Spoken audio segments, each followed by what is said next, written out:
2019లోని 'game of throne' last season end అయిన తర్వాత George R R Martin create చేసిన ఈ 'song of ice and fire' world నుంచి ఒక షో కన్ఫర్మ్ అయింది. దాని షూటింగ్ కూడా స్టార్ట్ చేసి ఫస్ట్ ఎపిసోడ్ కూడా కంప్లీట్ చేశారు. ఆ ఫస్ట్ ఎపిసోడ్కే వాళ్ళకి 30 మిలియన్ బడ్జెట్ ఖర్చు అయింది. జనరల్గా 'గేమ్ ఆఫ్ థ్రోన్' లేని ఈచ్ ఎపిసోడ్కి మహా అయితే 10 మిలియన్ ఖర్చు అవుతుంది. దానికి రెండింతలు ఈ షోకి కేటాయించారు. ఈ సిరీస్ మెయిన్ స్టోరీ అంతా 500 ఇయర్స్ బ్యాక్ వెస్ట్రోస్కి లాంగ్ నైట్ అని చెప్పి ఒక వింటర్ వస్తుంది. ఆ వింటర్ కొన్ని సంవత్సరాల పాటు ఉంటుంది.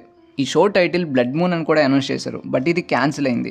రీసెంట్గా ఈ సిరీస్లోని ఫస్ట్ ఎపిసోడ్కి సంబంధించిన పిక్స్ని లీక్ చేశారు. దీనిలోని మెయిన్ లీడ్ యాక్టర్స్ని మనం చూడొచ్చు. అసలు ఈ షో ఎందుకు క్యాన్సిల్ అయింది, దీని స్టోరీ ఏంటి, ఒకవేళ ఈ షో తీస్తుంటే ఎలా ఉండేదన్న విషయాలు ఈ వీడియోలోనే డిస్కస్ చేద్దాం.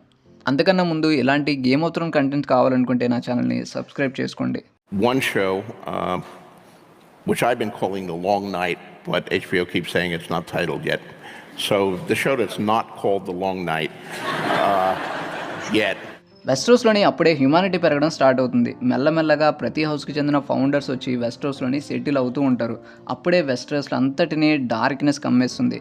ఎక్కడ చూసినా మంచే ఉంటుంది. ఇలా కొన్ని ఇయర్స్ పాటు ఉంటుంది. దాన్నే లాంగ్ నైట్ అని అంటారు. ఈ లాంగ్ నైట్లోని ప్రతి ఒక్కరూ భయపడుతూ బతికేవాళ్ళు. ఈ బ్లడ్ మూన్ సిరీస్ వచ్చుంటే వైట్ వాకర్స్ ఒక ఆరిజిన్స్ని ఇందులో మనం చూసేవాళ్ళం. జీఓటీలోని వీళ్ళ ఆరిజిన్ స్టోరీని కనెక్ట్ చేసే ఒక పాయింట్ ఉంటుంది. క్రెస్టర్ తనకు పుట్టిన మగపిల్లల్ని వైట్ వాకర్స్కి ఇచ్చేసేవాళ్ళు.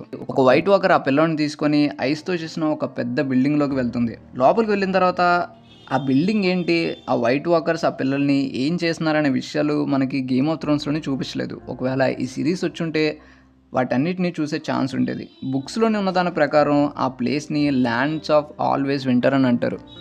ఇక్కడ నుంచే వైట్ వాకర్స్ ఆర్మీ వైట్స్తోని చేతిలోనే ఐస్ వార్డ్స్తోని మెల్లగా వెస్టోస్లోకి ఎంటర్ అవుతారు. వాళ్ళని ఎదుర్కొనేది first north men. First men and children of forest కలిసి వాళ్ళని ఎదుర్కోవడానికి ట్రై చేస్తారు, కానీ ఆపలేకపోతారు. కాకపోతే ఇక్కడ ఫస్ట్ మెన్కి ఒక విషయం అర్థమవుతుంది. అదే డ్రాగన్ గ్లాసెస్. ఈ డ్రాగన్ గ్లాసెస్ వైట్ వాకర్స్ని చంపగలవని చెప్పి వాళ్ళు తెలుసుకుంటారు. ఆ డ్రాగన్ గ్లాసెస్తోని వైట్ వాకర్స్ని అండ్ విట్స్తోని ఫైట్ చేస్తారు. ఈ బ్యాటిల్ అంతా నార్త్లోనే జరుగుతుంది. దాన్నే బ్యాటిల్ ఫర్ ది డౌన్ అని అంటారు. ఈ బ్యాటిల్లోని పాల్గొన్న అందరూ చనిపోతారు, ఒక్కడు తప్ప. అతనే లాస్ట్ హీరో. నార్త్ పీపుల్ అందరూ చెప్పేది ఏంటంటే అతని పేరు జోరాహై అని. గేమ్ ఆఫ్ థ్రోన్స్లో చెప్పిన దాని ప్రకారం ఇతనే ప్రిన్స్ దట్ వాస్ ప్రామిస్డ్. ఇతని గురించి కేవలం వెస్టోస్లోనే కాదు, మొత్తం జీఓటీ వరల్డ్ అంతా ఇతని గురించి ఉంటుంది. ఇతని దగ్గర లైట్ బ్రింగర్ అనే ఒక వెలుగుతున్న స్వోర్డ్ ఉంటుంది. దాన్ని జోరాహై తయారు చేయడానికి చాలా కష్టపడతాడు. ఫస్ట్ 30 days అండ్ 30 nights కష్టపడి ఒక స్వోర్డ్ని తయారు చేస్తాడు. అది వాటర్లో పెట్టగానే బ్రేక్ అవుతుంది. తర్వాత 50 days అండ్ 50 nights కష్టపడి ఇంకొక స్వోర్డ్ని తయారు చేస్తాడు. ఈసారి అది లైన్ హార్ట్లో పెట్టగానే బ్రేక్ అవుతుంది. నెక్స్ట్ ఇంకో 100 days అండ్ 100 nights కష్టపడి ఒక స్వోర్డ్ని తయారు చేస్తాడు. ఈసారి తన వైఫ్ని జోరాహై రమ్మంటాడు. తన ముందు నిల్చున్న తర్వాత తన వైఫ్ గుండెల్లోనే ఆ స్వోర్డ్ని దింపుతాడు. ఆ స్వోర్డ్ తనలో ఉన్న సోల్కి టచ్ అవుతుంది. అప్పుడే ఒక కొత్త ఆయుధం పుడుతుంది. అదే లైట్ బ్రింగర్. స్వోర్డ్ ఎప్పుడు వేడిగానే ఉంటుంది. అది ఎంత వేడిగా ఉంటుందంటే నార్మల్గా దానికి గడ్డి టచ్ అయినా సరే అది మండుతుంది. దానికి అంత పవర్ రావడానికి హ్యూమన్ సాక్రిఫైస్ వల్లనే. వెలీరియన్ సోర్డ్స్ని తయారు చేయడంలో కూడా ఇలాంటి టైప్ ఆఫ్ సాక్రిఫైస్ని యూజ్ చేసేవాళ్ళు. అప్పట్లోని వెలీరియన్ సోర్డ్ని తయారు చేసేవాళ్ళు కొన్ని magic spells and human sacrifices ఉండేవి. అందుకే అవి అంత షార్ప్గా ఉంటాయి. గేమ్ ఆఫ్ థ్రోన్స్లో కూడా ఈ వెలీరియన్ సోర్డ్స్ని ఎలా తయారు చేస్తారో చూపించారు, కానీ బుక్లో ఉన్నట్టు కాదు. కేవలం నార్మల్ సోర్డ్స్ని ఎలా తయారు చేస్తాడో అలానే చూపిస్తారు. కాకపోతే ఒక సీన్లోని టైవిన్ లానిస్టర్ అంటాడు, నెడ్ స్టార్క్ స్వర్డ్ అయిన ఐస్ని బ్రేక్ చేసి 2 స్వర్డ్స్ని తయారు చేయడానికి వెలీరియన్ నుంచి మనుషుల్ని పిలిపించాను అని చెప్పి. అతను చనిపోయిన తర్వాత ఎషేలో ఉన్న వాళ్ళందరూ నమ్మేది ఏంటంటే జోరాహై 500 years తర్వాత మళ్ళీ తన లైట్ బ్రింగర్తోని జన్మిస్తాడు అని చెప్పి. అందుకే అషేలోని ట్రైన్ అయిన మెలిసెండ్రే క్యారెక్టర్ గేమ్ ఆఫ్ థ్రోన్స్లోని సరిగ్గా ఇక్కడి నుంచే స్టార్ట్ అవుతుంది.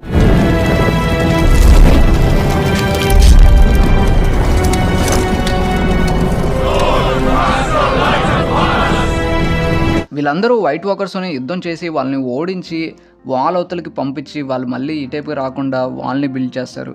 ఇంకెప్పుడు ఇలాంటి డిజాస్టర్ రాకూడదని చెప్పి ఆ ఐస్లోని మ్యాజిక్ స్పెల్స్ని యూజ్ చేస్తలేదు. చనిపోయింది ఏది కూడా ఆ వాల్ని దాటి మళ్ళీ ఇటేపుకి రాకూడదని చెప్పి అలా చేస్తారు. ఇలా వాల్ బిల్డ్ అవుతుంది.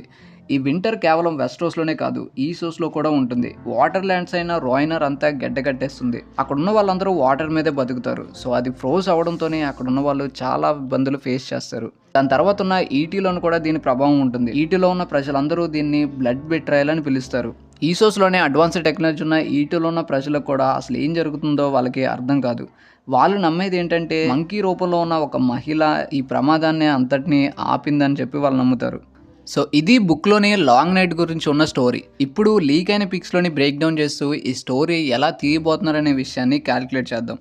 లీక్ అయిన ఇమేజెస్లోని ఒక లేడీ కనిపిస్తుంది. బ్యాక్గ్రౌండ్లో చూడండి ఒక లైన్ ఉంటుంది. ఆ టైంలోని లానిస్టర్స్ ఇంకా లేరు, కానీ తను ఉన్నది ఖచ్చితంగా అది కాస్టలీ రాకే. ఈ హౌస్ నేమ్ క్యాస్టర్లీ. వీళ్ళ ఆరిజిన్ స్టోరీ చాలా ఇంట్రెస్టింగ్గా ఉంటుంది. లానిస్పాట్లో ఉన్న ఒక విలేజ్లోని కార్లస్ అని చెప్పి ఒక నార్మల్ హంట్స్మెన్ ఉండేవాడు, అంటే వేటగాడు అనమాట. ఒకరోజు వాళ్ళ విలేజ్లోకి లైన్ ఒకటి చొరబడి అక్కడున్న షీప్స్ అన్నిటినీ తినడం మొదలు పెడుతుంది. అది కార్లెస్ చూసి తన దగ్గరలో ఉన్న ఒక కేవ్లోకి వెళ్తాడు. అది ఆ లైన్ ఉండే కేవే.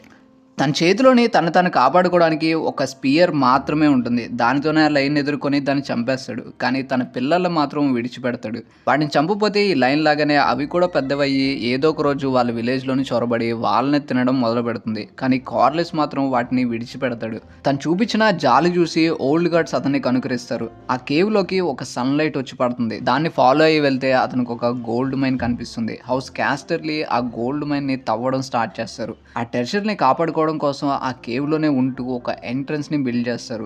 మెల్లమెల్లగా లోపల చాలా స్వరంగాలు తవ్వడం స్టార్ట్ చేస్తారు. పెద్ద పెద్ద నగరాలను నిర్మిస్తారు. సబ్వేస్ ఉంటాయి, టన్నెల్స్ ఉంటాయి. కొన్ని రోజుల తర్వాత ఆ కేవ్ని క్యాస్టర్లీ రాక్ అని పిలవడం స్టార్ట్ చేస్తారు.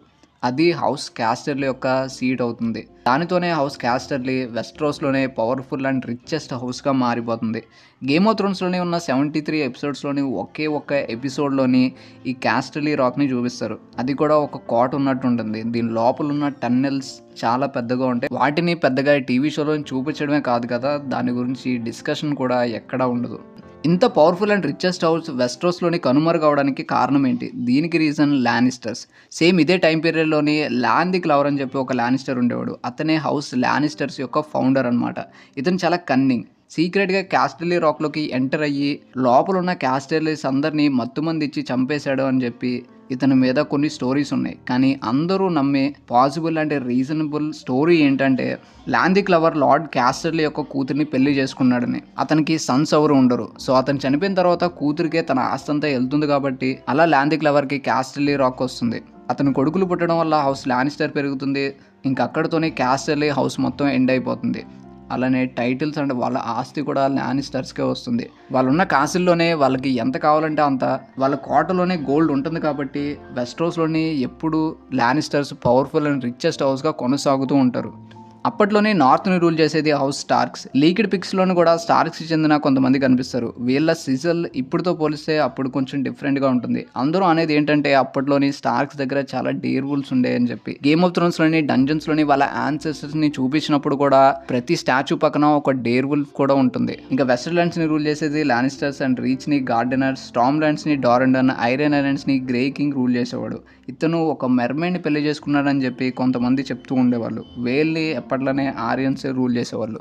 ఇంకా ఈ సిరీస్లోనే ఐలా ఫేసెస్లోన గ్రీన్ మ్యాన్ గురించి, చిల్డ్రన్ ఆఫ్ ఫారెస్ట్ గురించి, ఆ ప్లేస్లో ఉన్న మిస్టరీస్ గురించి కూడా చూపిద్దాం అనుకున్నారు. ఒకవేళ ఈ షో వచ్చుంటే వీటి గురించి కూడా మనం తెలుసుకునే ఛాన్స్ ఉండేది. వీళ్ళ అలవాట్లు, ఇక్కడ నివసించే వాళ్ళ విధానం కూడా కొంచెం భిన్నంగా ఉంటుంది.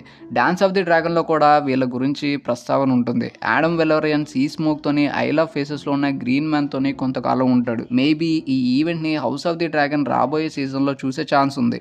ఇంత మంచి పొటెన్షియల్ ఉన్న సిరీస్ని HBO అసలు ఎందుకు క్యాన్సిల్ చేసింది? దీనికి మెయిన్ రీజన్ సోర్స్ మెటీరియల్ తక్కువగా ఉండడం వల్ల. గేమ్ ఆఫ్ థ్రోన్స్ వరల్డ్లోని జార్జ్ ఆర్ ఆర్ మెన్షన్ చేసిన ప్రతి ప్లేస్ గురించి కూడా బుక్లోని ఒక ఎక్స్ప్లెనేషన్ ఉంటుంది. ఏదో ఒక క్యారెక్టర్ ఆ ప్లేస్కి కనెక్ట్ అయ్యి కానీ లేదా తన బ్యాక్ స్టోరీని ఈ ప్లేస్కి కనెక్ట్ చేస్తూ జార్జ్ ఆర్ ఆర్ మార్టిన్ చాలా నీట్గా ఎక్స్ప్లెనేషన్ బుక్లో ఉంటుంది. కానీ అది చాలా షార్ట్గా ఉంటుంది. పర్సనల్గా నేనైతే గేమ్ ఆఫ్ థ్రోన్స్ వరల్డ్లోని ఏదైనా టాపిక్ సెలెక్ట్ చేసుకొని దీని మీద వీడియో చేద్దామని ప్రయత్నించిన ప్రతిసారి నాకు చాలా తక్కువ ఇన్ఫర్మేషన్ దొరికేది. ఎందుకంటే సోర్స్ మెటీరియల్ చాలా తక్కువగా ఉంటుంది. అండ్ లాంగ్ నైట్కి సంబంధించి కూడా ఈ సోర్స్ మెటీరియల్ చాలా తక్కువగా ఉంది. ఒకవేళ ఈ ఐడియా ఇన్నోవేటివ్గా ఉంది కాబట్టి ఎలాగోలాగా స్టార్ట్ చేసి దీన్ని ఎండ్ అయ్యే టైంకి ఈ స్టోరీని ఎక్స్టెండ్ చేద్దామని చెప్పి ట్రై చేసినా సరే ఎగ్జాక్ట్గా గేమ్ ఆఫ్ థ్రోన్ లాస్ట్ సీజన్లో జరిగినట్టుగానే జరుగుతుంది. And last season back fire అయింది కాబట్టి ఈ ఇన్కంప్లీట్ స్టోరీని తీసుకోవడానికి HBO డేర్ చేయలేదు. అప్పటికే కంప్లీట్ బుక్ అయిన ఫైర్ అండ్ బ్లడ్ నుంచి హౌస్ ఆఫ్ ది డ్రాగన్ తీయడమే కరెక్ట్ అనుకున్నారు. అండ్ అదే కరెక్ట్ అని ప్రూవ్ చేసింది కూడా. దీని తర్వాత ఈ ఇయర్లోనే షూటింగ్ స్టార్ట్ చేయబోయే డంకన్ ఎగ్ స్టోరీ కూడా ఒక కంప్లీట్ స్టోరీ. ఈ లీక్ అయిన పిక్స్ చూసి ఫ్యాన్స్ అందరూ ఈ బ్లడ్ మూన్ సిరీస్ ఐడియాని మళ్ళీ రీకన్సిడర్ చేయాలని చెప్పి HBO కోరుకుంటున్నారు. ఇది బ్యాక్ ఫైర్ అయితే మళ్ళీ ఫ్యాన్సే తిట్టడం స్టార్ట్ చేస్తారు. సో హెచ్బిఓ దీన్ని ఆపేసి మంచి పని చేసిందే అని చెప్పాలి. సో ఈ స్టోరీ విన్న తర్వాత మీకేం అనిపించిందో కింద కామెంట్ చేయండి. అలానే ఇది క్యాన్సిల్ అయిందని మీకు తెలిసిన తర్వాత మీరు ఎలా ఫీల్ అయిన విషయాన్ని కూడా కామెంట్స్లో నాతో పంచుకోండి. Thanks for watching.